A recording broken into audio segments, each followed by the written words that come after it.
भीमपुर नाम के गांव में रीता अपने 3 बेटे राम, श्याम, माधव और एक बेटी सुमन के साथ रहती थी। राम के बचपन में ही उसके पिताजी की एक कार एक्सीडेंट में मृत्यु हो चुकी थी। जो एक कंपनी में मैनेजर थे, उन्होंने एक बड़ा सा घर खरीदा था जो लोन पर लिया था और इसी कारण पति के देहांत के बाद रीता पर अपने बच्चों को लेकर एक बस्ती में रहने की नौबत आ चुकी थी। रीता अपने चारों बच्चों को पढ़ाना चाहती थी, लेकिन घर के हालात इतने खराब थे कि वो ऐसा नहीं कर सकती थी। उसे अपनी आशाओं को मन ही मन दबाना पड़ रहा था। राम अपनी पढ़ाई छोड़कर एक छोटे से ढाबे पर काम करने लगा था। चारों में से सबसे छोटा बेटा माधव वो बहुत ही होशियार था, साथ ही चालाक और स्वार्थ बुद्धि का भी था। लेकिन उसने अपने दम पर ही स्कॉलरशिप कमाई थी और उसी पर अपने आगे की पढ़ाई पूरी करने की ठान ली और वो शहर जाने की सोचता है। वो अपनी माँ से, माँ, अब पिताजी नहीं रहे, लेकिन आप तो जानती हो मुझे स्कॉलरशिप मिली है, तो मैं अपनी पढ़ाई पूरी करने के लिए शहर जाना चाहता हूँ। ये बात तो ठीक है बेटा, लेकिन इसके अलावा भी तो कई खर्चे होते हैं ना। तभी बीच में आकर राम, माँ, तुम चिंता मत करो, कोई बात नहीं, पिताजी के बाद मेरे भाइयों की सारी जिम्मेदारी अब मेरी है। रीता राम को बड़े प्यार से आशीष देती है। अब दूसरे ही दिन माधव अपनी पढ़ाई पूरी करने के लिए शहर चला जाता है। यहाँ राम अपने दूसरे भाई श्याम और बहन सुमन को भी स्कूल में पढ़ाई पूरी करने के लिए भेज देता है और खुद एक ढाबे पर दिन रात मेहनत करता है। इसी में 3-4 साल बीत जाते हैं। अब माधव अपनी पढ़ाई पूरी कर घर आता है और अपने भाई राम से, भैया, मुझे बैंक मैनेजर की नौकरी मिल चुकी है, अब मुझे शहर में ही रहना होगा। कुछ दिनों बाद मैं आप सबको वही लेकर जाऊंगा। माधव की बातें सुन घर में सभी बहुत खुश थे। अब माधव वापस शहर चला जाता है और अपने काम में व्यस्त हो जाता है। कुछ ही दिनों में शाम को भी शहर में अच्छी सी नौकरी लग जाती है। अब घर में बहुत ही अच्छा माहौल था, लेकिन फिर भी राम को वक्त पर काम पर जाना ही पड़ता था, क्योंकि न माधव न श्याम कोई भी घर में अपनी आमदनी से 1 रुपया भी खर्चे के लिए नहीं देता था। दिन बीत रहे थे। सुमन की उम्र अब शादी की हो चुकी थी, तो रीता राम से, राम, सुमन की अब शादी की उम्र हो चुकी है, अगर वक्त रहते कोई काम हो जाए तो अच्छी बात है बेटा। जी माँ। राम हाँ तो बोल गया था, लेकिन उसे अब पैसों की चिंता सताने लगी थी।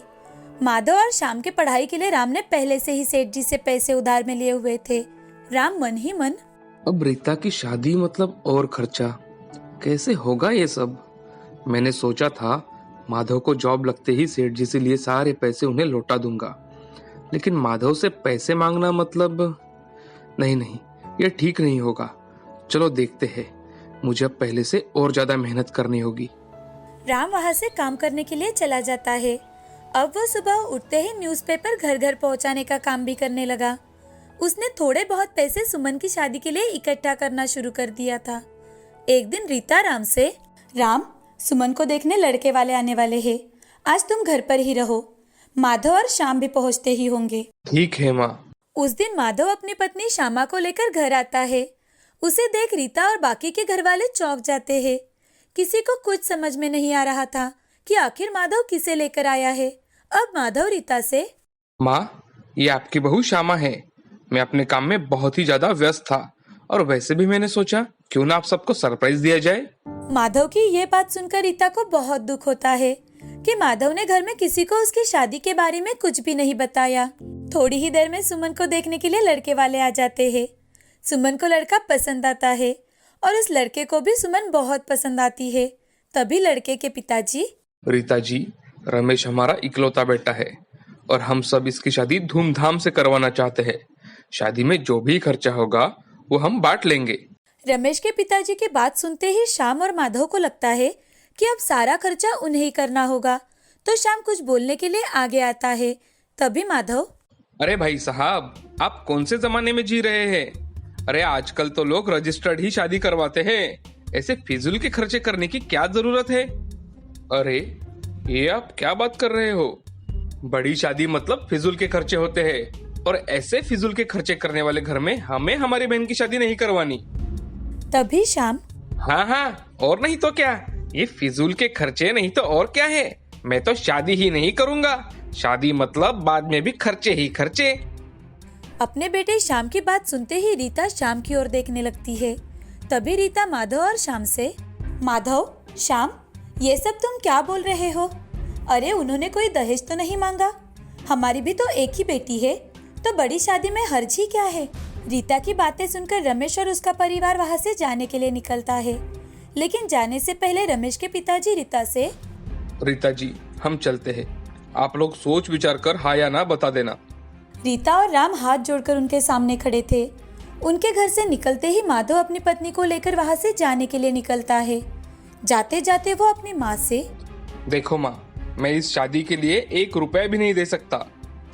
हाँ माँ, मैं भी कितनी मेहनत करता हूँ, और वो पैसे क्यों ऐसे फिजूल खर्चों के लिए बर्बाद कर दूँ? मैं भी नहीं दूंगा पैसे। श्याम और माधव घर से निकल जाते हैं। रीता, राम और सुमन को इन सभी बातों से बहुत दुख होता है। सुमन और रीता जोर जोर से रोने लगती है। रोते रोते सुमन, माँ, क्या मेरी शादी कभी नहीं होगी? मुझे रमेश जी से ही शादी करनी है माँ। राम सुमन की बातें सुनकर उसे गले लगा लेता है और सुमन से, सुमन, क्या तुम्हें मुझ पर विश्वास नहीं है? तुम्हारा भाई तुम्हारी बड़ी धूमधाम से शादी करवाएगा। देख लेना, सब लोग देखते ही रह जाएंगे। राम उस रात बिल्कुल नहीं सो पाता। अब दूसरे ही दिन राम रमेश के पिताजी को फोन करता है और उनसे, जी नमस्ते, मैं राम बात कर रहा हूँ। जी कहिए। हमारी तरफ से शादी के लिए बिल्कुल हाँ है, और हम वैसे ही धूमधाम से शादी करेंगे जैसा आप चाहते हो। अब राम सुमन के बड़े धूमधाम से शादी करवाता है। शादी में ना ही श्याम आता है, ना ही माधव। शादी होते ही उस रात भी राम को अपने काम पर जाना पड़ता है। उस वक्त सेठ जी, राम, मेरे यहाँ काम करते हुए तुम्हें 8 साल बीत चुके हैं। अब कब तक तुम घर की सारी जिम्मेदारियों का भार अकेले ही उठाओगे? सेठ जी, अब तो मैं सारी जिम्मेदारियों से मुक्त हुआ हूँ। बस आपसे लिया कर्जा चुका दूं तो गंगा नहा लूं। राम, तुम मेरे यहाँ 8 साल से काम कर रहे हो, और तुम्हारे हाथ का खाना लोगों को बहुत पसंद आता है। ये देखो, यहाँ खाना बनाने वाले लोगों की प्रतियोगिता होने वाली है, जिसमें मैंने तुम्हारा नाम रजिस्टर्ड करवाया है, और इसके लिए तुम्हें कल ही निकलना होगा। क्या? कल ही? पर कैसे? मेरे पास तो पैसे भी नहीं बचे हैं सेठ जी। राम, मुझे कुछ नहीं सुनना, तुम्हें जाना ही होगा। तुम्हारा सारा खर्चा जो भी होगा वो मैं संभाल लूंगा। ये समझ लो कि तुम्हारा बख्शीश है, तुम्हारे ईमानदारी का। कई ढाबे वालों ने तुम्हारे हाथ का खाना खा के तुम्हें उनके यहाँ ज्यादा पैसे देकर बुलाया था, लेकिन तुमने मुझे नहीं छोड़ा। राम सेठ जी की बातें मानकर शहर चला जाता है, जहाँ प्रतियोगिता होने वाली थी। अब धीरे धीरे करके राम आगे बढ़ते बढ़ते प्रतियोगिता में जीत जाता है। अब राम के पास बहुत सारे पैसे आ चुके थे। वो सेठ जी से बहुत आभार मानता है। अब वो एक बड़ा सा होटल शुरू कर अपना नया घर भी खरीद लेता है। अब वो शादी भी कर लेता है। अपनी पत्नी और माँ के साथ सुखी जीवन बिताना शुरू करता है। अपनी बहन की अधूरी ख्वाहिशें भी पूरी करता है। दूसरी ओर माधव बैंक में मैनेजर था, तो वो अपनी पत्नी की जरूरत की चीजों को पूरी करने के लिए ब्लैक में पैसे लेता था, और ये बात अब बैंक वालों को पता चल चुकी थी। अब माधव को पुलिस पकड़कर ले जाती है। ये बात जानते ही श्यामा भागते हुए राम के घर पहुंच जाती है और राम को सारी बात बताती है। अब रीता राम को रोकने की कोशिश करती है, लेकिन राम अपने भाई को छुड़वा लेता है, और अपने भाई का प्यार और बड़ा मन देखकर माधव को भी अपनी गलती का एहसास हो जाता है। दूसरी ओर श्याम को भी अकेले रहना कुछ आसान नहीं होता, ये बात समझ में आ चुकी थी।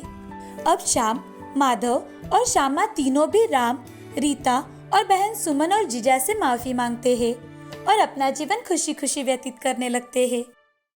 इस कहानी से हमें ये सीख मिलती है कि हमेशा हमारे खराब समय में अपने भाई बहन ही हमारे काम आते हैं। लालच में आकर गलत रास्ते से कमाए गए पैसे किसी काम नहीं आते। आज नहीं तो कल वो पकड़े ही जाते हैं। इसीलिए हमें हमेशा अपने बड़ों और पूजनीय लोगों का आदर करना चाहिए, क्योंकि खराब हालातों में उन्होंने हमें कैसे बड़ा किया है ये बस वही जानते हैं। जिन लोगों ने हमेशा हमें अच्छा रास्ता दिखाया, अच्छी परवरिश दी, शिक्षा दी, खुद पीछे रहकर हमें आगे बढ़ाया, ऐसे लोगों का हमेशा सम्मान करो। रिया अपने परिवार के साथ दिल्ली में बचपन से रहती थी। रिया एक सुंदर लड़की थी और साथ ही साथ अपने स्कूल में सबसे ज्यादा मशहूर थी। रिया पढ़ाई में काफी तेज थी और हमेशा क्लास में अव्वल आती थी। इसी वजह से उसके सारे दोस्त उससे जलते थे। एक दिन उनके स्कूल में एक नई लड़की का दाखिला होता है जिसका नाम था रानी। वो बहुत गरीब थी पर रानी पढ़ाई में काफी तेज थी। उसे स्कूल में एडमिशन स्कॉलरशिप की वजह से मिलता है। अब रिया और रानी में हमेशा मुकाबला लगा रहता था कि फर्स्ट कौन आएगा। एक दिन रानी रिया के घर के सामने से गुजर रही होती है। रानी उस घर को देखकर मन ही मन सोचने लगती है, रिया का घर कितना बड़ा है, काश मैं भी इतने बड़े घर में रह पाती। ऐसा मन में सोचते हुए रानी वहां से जा रही होती है। तभी उसे एक चमकता हुआ सोने और चांदी का ड्रेस खिड़की के पास दिखाई देता है। उसे देखकर उसकी आंखें खुली की खुली रह जाती है। वो सोचती है कि रिया तो बहुत ही ज्यादा अमीर है, उसके पास न जाने ऐसे कितने सोने और चांदी के कपड़े होंगे, काश मैं भी इतनी भाग्यशाली होती। ऐसा सब सोचते हुए रानी वहां से अपने घर लौट जाती है। अगले दिन स्कूल में रिया और रानी एक दूसरे से बात करने लगती है। तभी रिया रानी से पूछती है, रानी कल मेरे घर पर मेरी माँ ने एक पार्टी रखी है, मैं चाहती हूँ कि तुम भी कल मेरे घर आओ। हाँ बिल्कुल रिया, क्यों नहीं आऊँगी, मैं जरूर आऊँगी। दोनों अपनी बातें खत्म कर क्लास में बैठ जाती है। स्कूल खत्म होने के बाद रिया रानी के पास आकर रानी से, बाय रानी, कल मिलते हैं। बाय रिया। दोनों अपने अपने घर चले जाते हैं। अगले दिन रानी रिया के घर जाने के लिए तैयार होने लगती है। तभी रानी की माँ जया उसके पास आकर उससे पूछती है, अरे रानी बिटिया, ये क्या, कहाँ जाने की तैयारी हो रही है तुम्हारी, और तुम्हारी पढ़ाई कौन करेगा? माँ, मुझे रिया ने पार्टी के लिए उसके घर पर इनवाइट किया है, प्लीज जाने दो ना माँ, मैं घर आकर अपनी सारी पढ़ाई पूरी कर लूंगी। माँ प्लीज जाने दो ना माँ। ठीक है जाओ, पर समय से वापस लौट आना।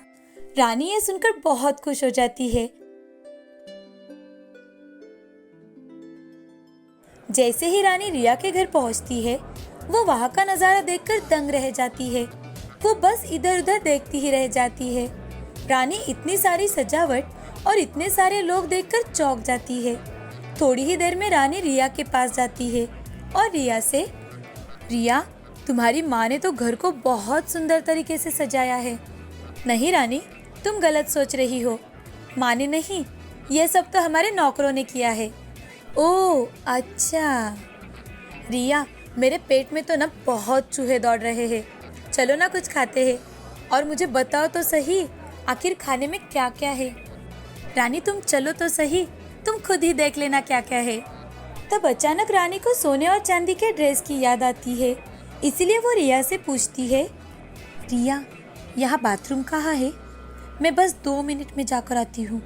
देखो तुम आगे से सीधा जाकर राइट में जाओ, वहीं पर है, पर संभल कर जाना, गुम मत हो जाना कहीं।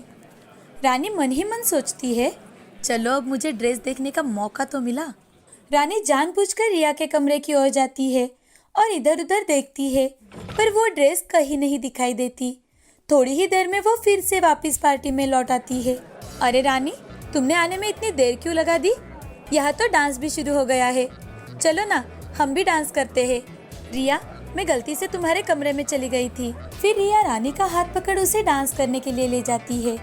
दोनों खूब डांस करते हैं और खूब मौज मस्ती भी करते हैं। पार्टी होने के बाद रानी घर चली आती है, पर अभी भी उस ड्रेस को देखना रानी के मन में ही रह जाता है। वो उस ड्रेस के बारे में सोचना बंद ही नहीं कर पाती। उस रात रानी को एक सपना आता है। वो देखती है कि उसने वो ड्रेस पहना हुआ है और किसी राजकुमार के साथ डांस कर रही है। अगले दिन सुबह उठकर वो स्कूल में चली जाती है। स्कूल छूटने के बाद रानी से अब रहा ही नहीं जाता और वो रिया से पूछ ही लेती है, रिया क्या मैं तुमसे एक बात पूछ सकती हूँ? हाँ रानी, पूछो ना। मैं एक दिन तुम्हारे घर के सामने से गुजर रही थी, तब मैंने तुम्हारे घर के खिड़की के पास एक सुनहरा ड्रेस देखा था, और जब मैं उस दिन गलती से तुम्हारे कमरे में चली गई थी तो वो ड्रेस वहाँ पर नहीं था। क्या तुमने वो किसी को दे दिया है? हाँ, वो ड्रेस वो वहाँ पर नहीं थी, क्योंकि मेरी माँ ने वो संभाल कर अलमारी में रखा है। पता है, वो मेरे सबसे पसंदीदा ड्रेस है, जो मेरे पापा ने खास अमेरिका से मेरे बर्थडे के लिए लाया था। उसी समय रिया को लेने के लिए उसका ड्राइवर आ जाता है और वो घर के लिए निकल जाती है। एक दिन रिया को डांस पार्टी का आमंत्रण मिलता है, पर उसे उस दिन कोई और ज़रूरी काम था। लेकिन वो जानती थी कि वो अपनी माँ को अगर इस बारे में बताएगी कि उसे डांस पार्टी में नहीं जाना तो वो गुस्सा हो जाएगी। रिया सोच में पड़ जाती है। तभी उसे एक तरकीब सूझती है और वो रानी के पास बात करने के लिए पहुंच जाती है। रानी, क्या तुम मेरी एक छोटी सी सहायता करोगी? हाँ बोलो ना रिया, क्या बात है? क्या तुम इस संडे मेरी जगह एक डांस पार्टी में जाओगी? तुम्हारी जगह? मैं कैसे? और मेरे पास तो पहनने के लिए अच्छे कपड़े भी नहीं है। तुम उसकी चिंता मत करो, मेरे पास बहुत सारे अच्छे कपड़े हैं, तुम उनमें से कोई ले लेना। पर मैं कैसे? मुझे याद है तुम्हें मेरी एक ड्रेस बहुत पसंद आई थी ना, मैं तुम्हारे लिए कल वही ड्रेस लेकर आऊंगी। फिर अगले ही दिन रिया वो ड्रेस लाकर रानी को देती है और कहती है कि रानी, सिर्फ एक बात याद रखो, गलती से भी तुम वहाँ अपना नाम किसी को नहीं बताओगी, वरना मेरी माँ को पता चल जाएगा और वो गुस्सा हो जाएंगी और हम पकड़े भी जाएंगे। हाँ, मैं किसी को पता नहीं चलने दूंगी, तुम चिंता मत करो। थोड़े ही दिनों में संडे आ जाता है और अब रानी सोचती है कि अगर उसकी माँ को सच बताया जाए कि वो रिया की जगह जाने वाली है तो वो कभी उसे जाने नहीं देंगी। इसीलिए वो अपनी माँ से झूठ बोलती है। माँ, मैं रिया के घर पढ़ने के लिए जा रही हूँ, वहीं से खाना खाकर आऊंगी। ठीक है जाओ, पर 10 बजे से पहले घर आ जाना, वरना तुम्हारे पापा का गुस्सा तो जानती हो ना। हाँ माँ, मैं 10 बजे तक घर पर पक्का आ जाऊंगी। रानी वो ड्रेस पहनकर पार्टी में जाती है और सारे लोग बस उसे ही देखने लगते हैं। रानी जो बोलती है सब वैसे ही करने लगते हैं। फिर उसे पता चलता है कि ये ड्रेस कोई साधारण ड्रेस नहीं है, बल्कि एक जादुई ड्रेस है। वो बहुत खुश होती है क्योंकि सब उसके और ड्रेस मान रहे थे। वो खूब मज़े करती है और नाचते नाचते उसे पता ही नहीं चलता कि 10 बजने वाले हैं। जब 5 मिनट बाकी होते हैं, वो अपना ड्रेस बदलने के लिए भागते हुए बाथरूम में जाती है। जल्दबाजी में अपनी ड्रेस बदलकर जादुई ड्रेस वहीं पर भूल जाती है और घर के लिए निकल पड़ती है। आधे रास्ते तक आने के बाद उसे अचानक से याद आता है कि वो ड्रेस वही भूल के आई है। इसीलिए वो रिया के ड्राइवर को वापस उसी जगह ले जाने के लिए कहती है। पर रानी वहां जाकर देखती है तो उसे वो ड्रेस कहीं नहीं दिखाई देती। वो उसे बहुत ढूंढती है लेकिन उसे वो ड्रेस वापस नहीं मिलती। निराश होकर रानी घर चली आती है और बहुत रोने लगती है। उसे लगता है कि वो असली सोने और चांदी की ड्रेस थी। इसीलिए वो घबराकर सारी बात अपनी माँ को बताती है। कितनी लापरवाह हो तुम, तुम्हारी वजह से तो हम सब सड़क पर आ जाएंगे, भीख मांगने के लायक भी नहीं बचेंगे। किसने कहा था तुम्हें सोने और चांदी की ड्रेस पहनकर कहीं जाने को? तुम्हारी गलती की सजा सबको भुगतनी पड़ेगी। रानी पूरी रात सोच सोच कर रोने लगी। वो पूरी रात सो नहीं पाती। अगले दिन वो शर्म के मारे रिया को सीधे मुंह देख भी नहीं पाती। रानी सर झुकाकर उसके सामने खड़ी होती है। तब रिया उससे पूछती है, हाय रानी, तुम्हारी कल की पार्टी कैसी थी? रानी बिना कुछ कहे वहाँ से रोती हुई भाग जाती है। उसी रात रानी जब अपने कमरे में आती है तो बिस्तर की ओर देखकर बिल्कुल हैरान हो जाती है। रानी देखती है कि उसका वो ड्रेस सही सलामत उसके बिस्तर पर है। फिर अचानक वो ड्रेस बोलने लगता है, रानी, उस पार्टी में एक लड़की ने मुझे चोरी कर लिया था। वो मुझे बाजार में बेचने वाली थी, पर आज तक मैंने तुम्हारे जैसी लड़की कहीं नहीं देखी। तुम बहुत मेहनती लड़की हो, इस ड्रेस की सही हकदार हो। मैं जानती हूँ कि तुम कभी मेरा फ़ायदा किसी गलत काम के लिए नहीं उठाओगी, इसीलिए मैं तुम्हारे पास वापस आ गई। उसी पल फ़ोन की घंटी सुनाई देती है और रानी देखती है कि उसे रिया का फ़ोन आया है। रानी, तुम चाहो तो वो ड्रेस अपने पास रख सकती हो। मुझे पता है तुम्हें वो ड्रेस बहुत पसंद है, तो मेरी तरफ से एक गिफ्ट समझकर अपने पास रख लो। और हाँ, उस दिन मेरी मदद करने के लिए बहुत बहुत शुक्रिया रानी। थैंक यू रिया। अब रिया उस जादुई ड्रेस से जो कुछ भी मांगती थी वो सब कुछ उसे चुटकियों में मिल जाता था। रानी अब उस जादुई ड्रेस की मदद से अपनी ज़रूरत की हर वो चीज़ उसे मांगती है और रानी अपने जैसे गरीब लोगों की मदद भी करने लगी थी। इसी तरह से रानी खुद की और दूसरों की मदद कर हंसी खुशी अपना जीवन बिताने लगी।